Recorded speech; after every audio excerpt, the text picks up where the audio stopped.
Hello everyone and welcome to Academics with Amy, my fake talk show. I'm your host Amy. With me today is real life graduate student Christian. Thanks for being here, Christian. I'm happy to be on your fake talk show, Amy.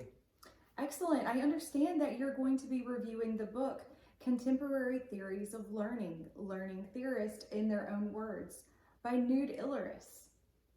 That is correct. Can you tell me about the personal and professional background of Knud Illeris? Well, I sure can.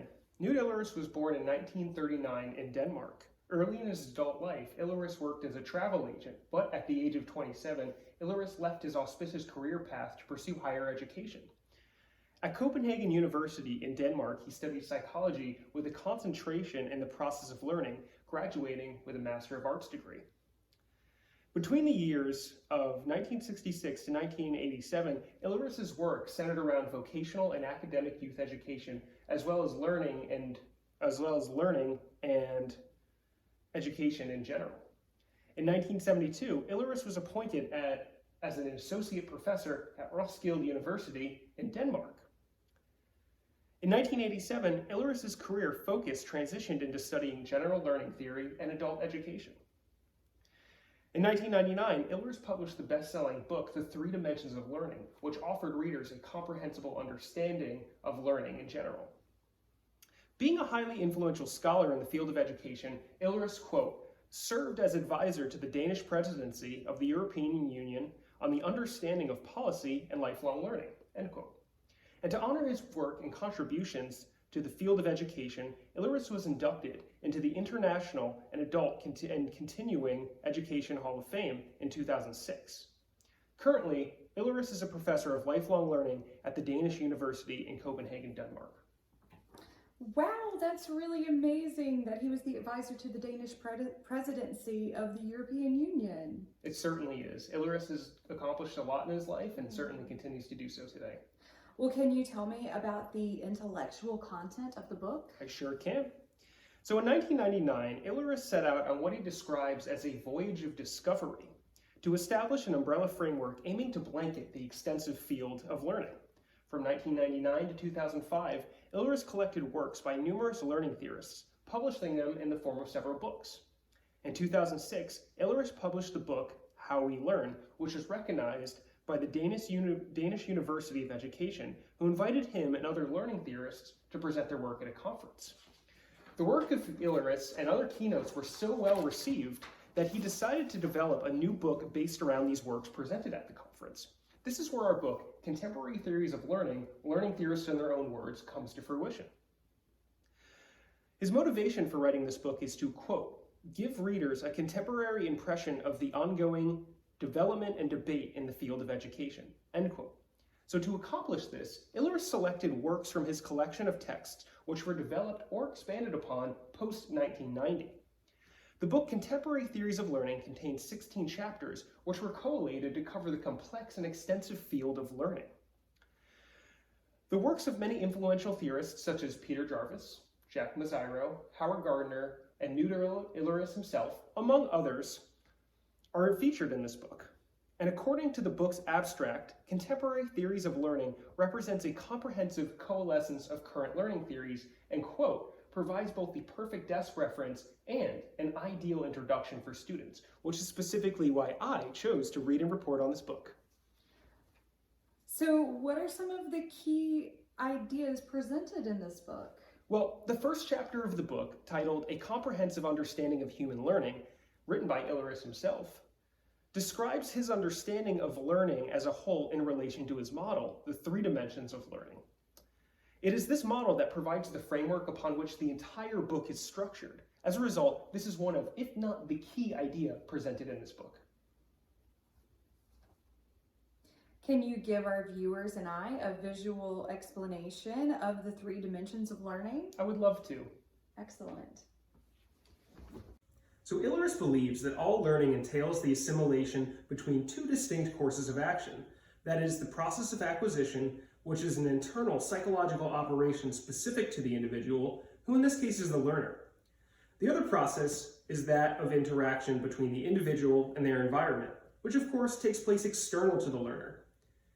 We can draw the interaction between the learner and their environment with a vertical double arrow.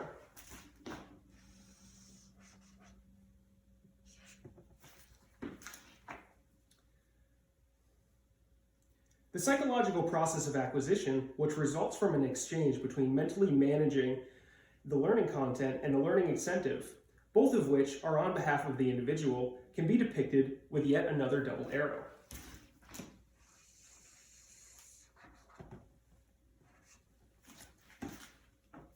If we connect these two double arrows with lines,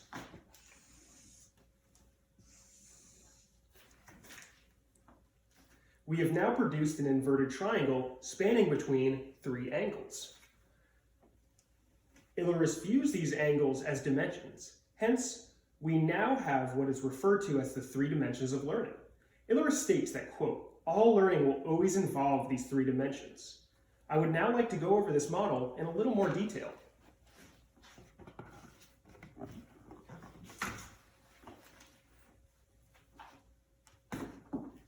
The content dimension of this triangle concerns what is learned. The acquisition of content in this regard can be cognitive gains such as knowledge, but it can also involve affective learning such as attitudes. The learner must build meaning from the learning content to effectively cope with life's challenges. Hence, a general practicality or functionality on behalf of the learner is constructed. The incentive dimension of the learner is the learner's ability to allocate the necessary mental energy to facilitate the learning process. This dimension is concerned with emotions, willpower, and motivation of the learner. Achieving a mental balance between these feelings enables the individual to cultivate a characteristic sensitivity. Now, both the content and incentive dimensions are dependent on the interaction dimension. The learning process is stimulated through the interaction dimension. Stimulation necessary to jumpstart learning can occur on behalf of experience, communication, or participation in activities. As the individual is involved in communication, activities, or otherwise build experience, they become integrated in society or communities. So this model serves to represent the general field of learning. You mentioned that the three dimensions of learning provides the structure of the book. How do the main ideas of each chapter relate to this model? Well, this book is comprised of 16 chapters, each of which are written by different people who focus on distinct facets of learning. As a result, there are 16 key ideas presented in this book. However, we can draw some similarities across the main ideas of each chapter and relate them back to the three dimensions model. The first chapter, written by Illeris himself, aims to explain the whole field of learning. Because the phenomena of learning is wide and complex, the following 4 chapters by Jarvis, Keegan, Eggstrom, and Bente provide their own interpretation to describe learning holistically. Hence, these names are positioned around the three dimensions model. The following 2 chapters, written by Mazziro and Gardner, concern themselves with the learning content. As a result, these names are centered around the content dimension.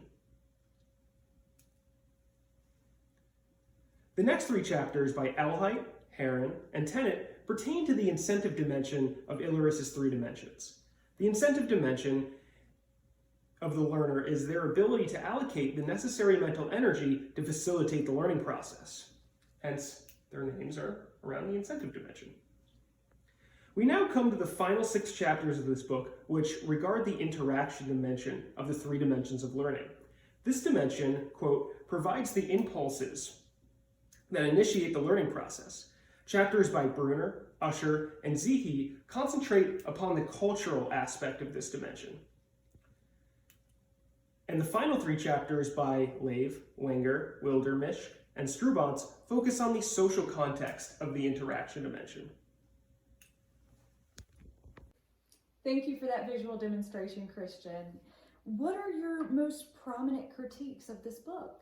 Well, my first critique is that the abstract of the book, Contemporary Theories of Learning, states that this book is an ideal introduction for students. However, many chapters included seem to be written with the idea that only experts of education will be reading them. As a student who is new to the study of education and learning theory, much of the information presented was new to me, and I found some of it to be rather confusing. I feel this could have been mitigated if Illeris wrote a brief synthesis of the main ideas presented in each chapter at the end of the chapter in order to drive home the key points and aid in the student's understanding of each chapter's content. My next critique is that some of the chapters included in the book are written in a very wordy manner. To illustrate this, I want to quote a sentence from Chapter 8, Biographical Learning. Peter Alheit writes, quote, "The trivial, overriding consensus that, in the wake of the technological innovations engendered by the post-industrial information society, knowledge has become the key resource of the future conceals the perplexity of the actual function and character of this knowledge." End quote. I spent a lot of time rereading sentences and paragraphs in this book in an attempt to understand what the authors were trying to say. In addition, the chapters included a lot of subject matter jargon, most of which was new to me. Specific examples of subject matter jargon include self-reflexivity, restricted modification potential, life worlds, postmodern theorization, and logocentric. I found myself in constant search of definitions of unfamiliar words and terminologies, so much so that I found the theme of the paragraph was often lost upon me. My next critique is that in Chapter 1, Illeris states, quote, "In the last chapter, the book concludes by mapping the most important understandings and theorists of learning in relation to the learning triangle shown in Figure 1.3. The learning triangle is what you viewers just saw." End quote. So, however, the last chapter of the book, Transitional Learning and Reflective Facilitation, makes no mention of the learning triangle, nor attempts to map the learning theorist's understanding in relation to the triangle. It's like the final chapter of the book was omitted, or Illeris forgot about the statement he made in Chapter 1. My last critique of the book is that the book ended abruptly with no overarching conclusion to bring the book to a close, or more importantly, to tie all, or at least some, of the learning theories together, which would give the reader a greater sense of continuity or coherence regarding the learning theories that represent our contemporary understanding of learning. Overall, though, this book helped to introduce me to a range of learning theories, theorists, and their perspectives. This serves as a great starting point to continue learning about adult education and learning theory more broadly. Interesting. Drawing upon some of the other main ideas presented in this book, can you talk about the possible applications and limitations of the book today? I would love to. So my first application of the book pertains to Chapter 1. Here, Illeris explains the structure or framework behind a learning theory which aims to cover all aspects of learning. The framework he introduces consists of, quote, "a very extensive and complicated set of processes. Illeris' theory construction includes the basis of the theory, that is, the biological and psychological components of learning. Next, he talks about the external and internal processes or components of learning, which are both influenced and influence the learning itself. And of course, he talks about the applications of learning. So while many learning theories only cover a section of this framework, the whole should be considered when attempting to understand learning holistically. Now, before formally studying education, and certainly before reading this book, I was mostly unaware of the complexity that underlies learning theory. After reading this book, I feel I'm better equipped to utilize learning theory in my work as an educator. And if one day I become a scholar of education who helps to develop a framework of my own, I hope to take into account Illeris' framework, considering all the complicated and extensive processes involved in that underlie the phenomena of learning. In addition, I think that all scholars who wish to develop a learning theory should consider the structure put forth by Illeris. His framework can serve as a roadmap when working to develop their own learning theories. So my second application of the book relates to Chapter 3. Titled, "What Form Transforms?", Robert Keegan presented a series of interesting narratives illustrating transformative learning in adults. One important aspect of this chapter was his notion that students come to the educational setting with what Keegan refers to as a learning past. An individual's learning past has the potential to influence their ability or incentive to learn new information. For example, if a student has a negative predisposition towards a subject, they may not be inclined to pay full attention, or they may even disregard the learning opportunity altogether. This was the case for me involving mathematics. I was so turned off by the concept of math that I completely disregarded courses with mathematical aspects. And when I was required to take a math course to finally graduate, my predispositions toward the subject negated any learning that should be taking place. So as an educator, I believe it is imperative to consider the learning past of all students, and not just adult learners. By taking the time to identify, isolate, and uproot students' negative predispositions toward a subject could in turn allow the students to progress through their learning without mental blockage, and might even open them up to other educational opportunities. However, by identifying and removing negative predispositions on behalf of the students might take a lot of time and training on behalf of the educators, so this may not be applicable in all educational contexts. This may be especially true for informal educators who work in museums and the like. However, if informal educators detect that their audience has a negative predisposition towards the subject they are teaching, they might adjust their instructional approach as to circumvent or otherwise roundabout the learner's negative predisposition and ultimately facilitate their learning. My final application of the book pertains to Chapter 7, titled Multiple Approaches to Understanding. Howard Gardner explains how his understanding of multiple intelligences can help students master subject matter by applying 3 steps. The first step is to pique students' interest by centering them within the topic itself. This is what Gardner refers to as entry points. Next, educators create subject matter analogies to introduce the students to aspects of the topic with which they may be less familiar. And the final step is what Gardner termed approaching the core. Here, students are tasked to represent their understanding of subject matter in multiple ways, thus demonstrating their mastery. I believe these steps were developed to use with formal education students, but I think the multiple approaches to understanding model can be applied in informal education settings. However, one caveat to applying this approach would be that visits to informal education settings are often short, and I don't think that a single visit to an informal education setting can result in subject matter mastery. On the flip side, informal education settings offer much more than a short learning experience. A perfect context to implement this model would be summer programs or informal courses held by museums, aquariums, science centers, and the like. The audience in attendance is present for long periods of time, and thus the model can be successfully implemented over the course of a couple of days or even weeks. I have already been brainstorming ways to incorporate the multiple approaches to understanding model into fun and engaging informal education programs. Cristian, that's excellent. Well, folks, that's all the time that we have. Thank you again, Cristian, for being here today, reporting on the book, Contemporary Learning Theories. I think our viewers learned a lot today. Thanks again for having me, Amy. Of course.